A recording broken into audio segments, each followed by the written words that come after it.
shop for summer clothes. Think pink, think pink if you want that kelp that shows. Red is dead, blue is through, green's obscene, brown's taboo, and there is not the slightest excuse for plum abuse or chartreuse. Think pink. G'day gorgeous.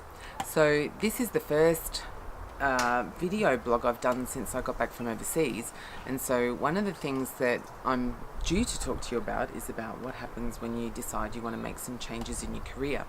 It was interesting because I had a chat with a client this week about the fact that he actually wanted to change his career by moving out and working for himself, and I've just done a TV series for ENTV in the US, and one of the things that I talked about in there is I interviewed quite a number of women who have made massive sort of changes to their life and chosen at some point or another to back themselves and leave the role that they're doing where they're getting paid by somebody else and go out on their own.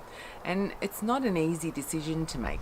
It's something that I did myself, and it's something that a lot of people decide that they, you know, when they've reached the pinnacle of their career, often they're getting paid quite a lot of money, but they're not feeling necessarily that they're getting that sense of satisfaction or that feeling that what they're working so hard for actually pays off, or that they get some sort of, you know, direct reward for themselves. And it's an interesting place that we get to when we decide that we want to back ourselves because we really want to go out on our own and start our own business and do all of those things. Now, on the back of that, you've also got things that talk about, well, you know, people who go out on their own and start businesses, a large percentage fail in the first 12 months. And even me within my own business, in this last 12 months, I've made some sort of, well, changes to the approach that I want to take and the direction that I want to move in. And it's been an interesting time because there are decisions sometimes where you're so wedded to thinking that we have to follow this particular pathway that the idea of picking up and moving just changes the game completely. And so trying to understand when's the right moment to kind of take that leap, but then also making sure that it's clear and planned out about what it is that you're going to do. And a lot of people, you know, if you leave it to me, I don't plan a whole lot ahead. I know in my head what it is that I want to do, but I don't necessarily have that written down in stone. And then you'll get other people, different personality types, that are going to want to have all of the detail about exactly what they're going to do and exactly how they're going to deliver it, and making sure that it's kind of timed out to the perfect, you know, end before they'll do anything, right?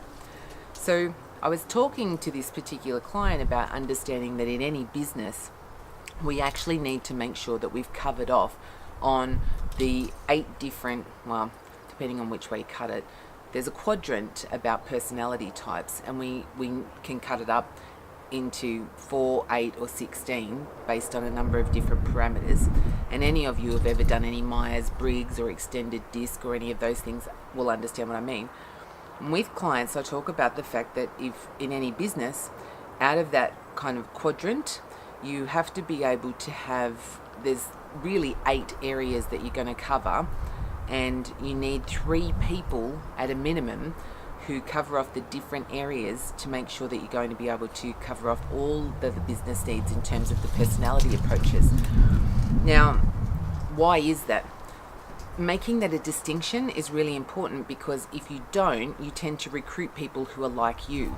Now, that becomes problematic because we can't all be the same. If we're all the same, the business is going to kind of just go around chasing its tail, because the same things that I can't do as a leader of my business, I need somebody else to come in and do.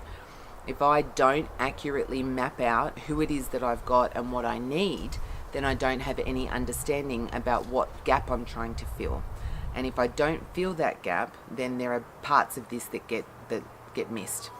All right, so I can talk about this in a little bit more detail later on, but I just thought I'd start to give you some sense or idea about what it's like when we decide that we want to go out into business and back ourselves and leave that role. What are the things that we need to stop and think about? All right, gorgeous. See you soon. And that includes the kitchen sink. Pink, pink, pink, pink, pink, pink, pink, pink, pink, pink.